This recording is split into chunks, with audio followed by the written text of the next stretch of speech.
Good evening, hello and welcome back to this I-24 News Evening Edition. I'm Lucy Arish and this is the Daily Debate. Every nation has immigration laws they enforce, yet in Israel, these laws are creating an uproar. Israel's parliament has passed a bill which will imprison illegal African immigrants for up to a year without trial. The new law passed late last night with 30 votes in favor and 15 against. Joining me tonight is Elizabeth Tsurkov, activist for the Hotline of Migrant Workers. Hello, thank you very much for coming to the studio. And Golan, chairman of the Hebrew City NGO. Hello, good evening. Thank you very much for coming to the studio. So, you know, it's I have to say that it's in the day of international human rights. To pass such a law in democratic Israel, it's, I don't know if to say a shame, but it's kind of weird situation. It's definitely symbolic, and I think it shows the way Israel is seeing human rights as an issue that is divided between the left and right, and because right now the right is in control, human rights are being trampled, and this is not the case worldwide, where human rights are really an issue of consensus. So human rights actually got to do with right and left? I guess so. Unfortunately, I just want to say that, in my opinion, the only shameful thing that this law is coming only now and deals with only part of the big problem. And the only human rights that are being trampled so far is the human rights of the citizens of South Tel Aviv, Eilat, Ashkelon, Akko, Hadera, and many more cities. As someone who lives in and grew up and educated in South Tel Aviv, you know, hardcore South Tel Aviv, the central bus station, has been living there for years with a lot of communities from Nepal, from the Philippines, from Romania, from Nigeria, from a lot of places. I have never felt scared to walk down the street. I have never had to have a pepper spray in my bag, and I have never had to think if to buy my milk before or after 5 o'clock in the afternoon. And I'm just a small example, but the hundreds of old people, and I mean 89-year-old people, 95-year-old people that has been living there and has no way to escape that place, unfortunately living in a ghetto inside of their houses, scared to go out. There are hundreds of incidents of rapes. I just walked with a Filipino girl a week and a half ago to the police after she'd been raped by an infiltrator from Eritrea. When she was on her way to her boss, on the door he took her bag, raped her brutally, and broke her entire jaw without one teeth left in her mouth. I think that that's the real human rights that no one is talking about. That incident didn't reach any news, even though I approached a lot of channels, and this is what breaks my heart, to try and pass it off, as I call it, the big bluff of refugees over the fact that those are immigrant workers that came here to work. I understand the fact that people want to come and improve their social and economic status, but not on the bills of sufferment of hundreds and thousands of citizens in the city. There is a point of what she's a few points in what Mai is saying. We're living in Tel Aviv and we hear about a lot of cases, and I don't know if it's the lack of responsibility that the government has, or it's the lack of responsibility to bring them and just put them in South Tel Aviv and put them in small places and not educate them and not make them actually obey the law, the Israeli law that is in Israel. Or is it, you know, some people may say that it's their nature, and this we hear also in Israel, unfortunately. So who is the one to blame? Who are we blaming here? I totally agree with Mai, and her descriptions are completely correct. The situation in southern Tel Aviv and in cities like Eilat and Arad are catastrophic. People are really suffering. Their suffering is completely legitimate. A huge population was dropped on their doorstep, and because those are the cheapest places to live, and because those are the places where it's easier to find employment, refugees have concentrated there. And because they don't have any support from the government, unlike other countries where people enter the country, even if they enter it illegally, their status is examined. you see whether they are migrant workers and then they are deported, illegal migrant workers, or if they're refugees, they're granted certain rights that allow them to live in dignity and not concentrate in the area that is suffering so greatly. And you see that in terms of the infrastructure. In that area, the infrastructure is in an abysmal state. It was that way before the refugees arrived, and since then the situation has worsened considerably. The problem is the government. The government doesn't have a policy.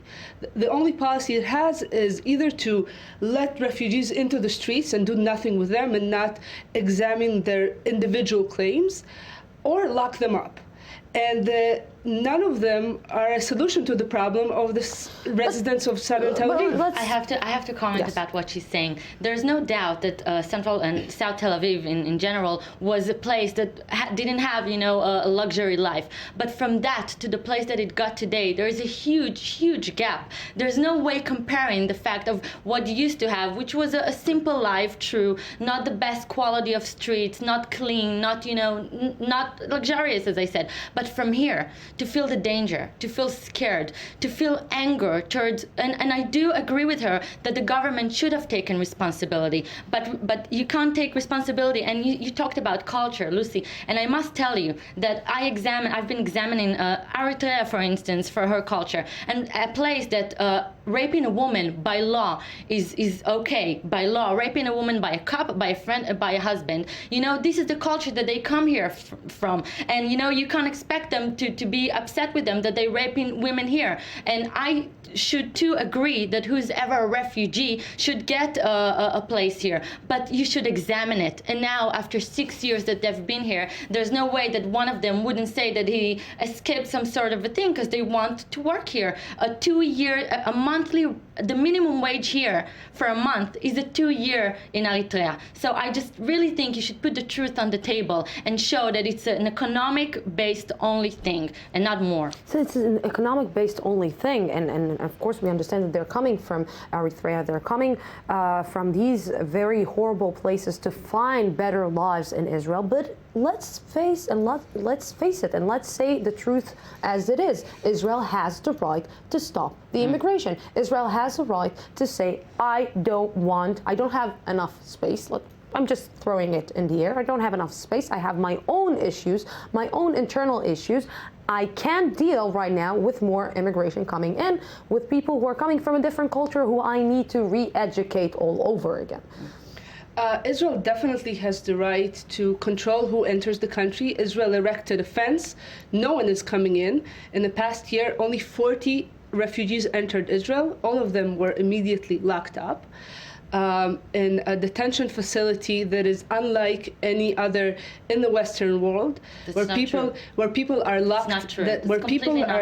Where people are locked up. It's a mandatory jailing. The previous in law the biggest mandated democracy in the world, the United States of America, you have the same refugee camp where they stay. They have, and they even have poor places to live in. Here in Israel, they're supposed to have education. They're supposed to have food. They're supposed to have moral support. Everything they want. I think it's better than where they live in a central bus station right now. Better than prison. It's not a prison. They can go anywhere they want. They can work, and they need to come back, to a place where they don't stay in a place where they choke other people's life who has the right to live here because they were born here and this is their country. I can go now to the United States of America and demand a place. I'm a refugee now. Do you know that? I'm in my area now, the way that I'm living, that my 67-year-old mother is living now, can file for a refugee status all over the world. Because you know how we live? We live in a building that we can't even go up because it's so scary. There is apartments all over that were divided in 3 and to 4,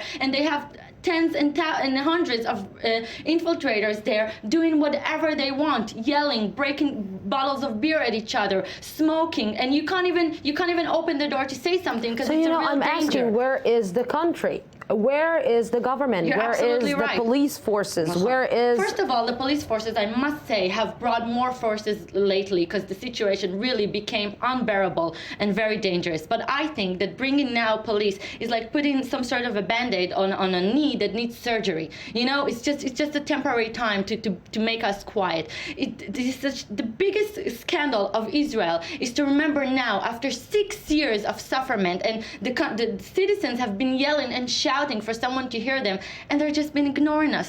The media has just been ignoring us. Sometimes I say thank you, thank God for Facebook, for allowing us to put our truth out there. You know, they've been ignoring us. They woke up now very late, and now they're trying to figure out what to do in ways that are, you know, sounds maybe delusional to others, but this is the only way that the country, I guess, knows how to handle it. And one last sentence to say about the court here, that basically is totally detached from the life of the real civilians in Israel and makes decision. I and the rest of the people in Israel didn't choose the court. I chose the ministers and the government to represent me. And there's no way that the government will pass a law and the court will just come and cancel it. Do you see how passionate she's talking? Do you understand her? Pain. I know. Do you understand her pain? Do you understand to live in such conditions? I definitely at your home, at your area. Definitely. It's very, very hard. It is. But the problem is that the new law doesn't solve it. The new law will jail 2,000 refugees from areas where she lives. It will take people out of there in areas where I live as well. This is the area that I used to live. Do you understand that? This used to be my home. People came and took over my home. I do not agree that you say I will take people from the houses. They have houses in Eritrea. They have families. They send the money over there to build more land and more houses. This used to be my home when I used to walk down the street, and now I can't. I totally understand it. The government is offering a band-aid with this law. The law is not a solution. It will not improve the conditions in southern Tel Aviv significantly. You have about it's definitely a start. You have 40,000 people there, and I have 100,000 people there. Let me disagree. It will take 2,000 out. It's not even taking 2,000. The solution is to examine the status of each person and determine whether Of course, now, after 6 years that they've been mandated by people what to say and what to do. There are ways that are done everywhere else in the world. When they just arrive. Not now, after you've told them what to say. We haven't told them what to say. I have very good examples for that. People fleeing from Eritrea are recognized worldwide as refugees. Over 90% of asylum seekers. We have an ambassador sitting in our government. You know that hundreds already went back to Eritrea and nothing bad happened. Even today, lie. It's a lie. This is the big lie. Even today, 50 Eritreans went back and nothing happened to them. And we have the ambassador of Eritrea that even he says that all the left organizations can say that you lie. You have your own personal agenda to make them stay here. So it won't be a Jewish country. So it won't be called Israel country anymore. Your own personal agenda. You did the same with the Philippines when they came here, but now that they're getting raped over and over, no one is fighting for them. You know what's upsetting me? These are conspiracy theories. Yeah, this is the truth. What's upsetting me, and this is why I'm talking out of anger, and I can't really, talk as calm as her, is that people that have no reality, no even 1 minute of living of my situation, come and, to feel better about themselves, just pass a judgment on the people who does live the real reality. So I invite all of them to come and live not even 1 month, 1 day in my building and to see if they'll talk the same. Let her just give a last statement. I think it's really important to remember that the people who are coming here are recognized worldwide as refugees. They're coming from a country where there is mandatory military service. All over the world there is mandatory. In Iran there is a mandatory. Maybe we should accept Iran people in Syria as well. It is endless. The entire Africa is dictatorship. I just need to let her finish because we need to finish this. It is endless military service. People are coming here because their lives are in danger. And this is why Israel doesn't deport people there. Israel deports people who come from Nigeria, from Ghana, from China. They arrive through the border with Egypt and they're constantly deported. There's no problem about it. They don't face any danger.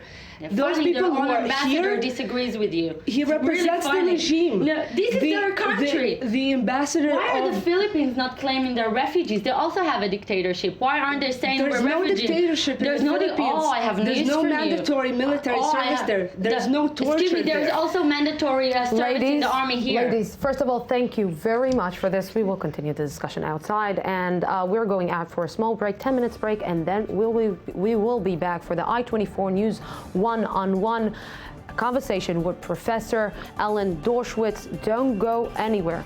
10 minutes break, and we'll be back.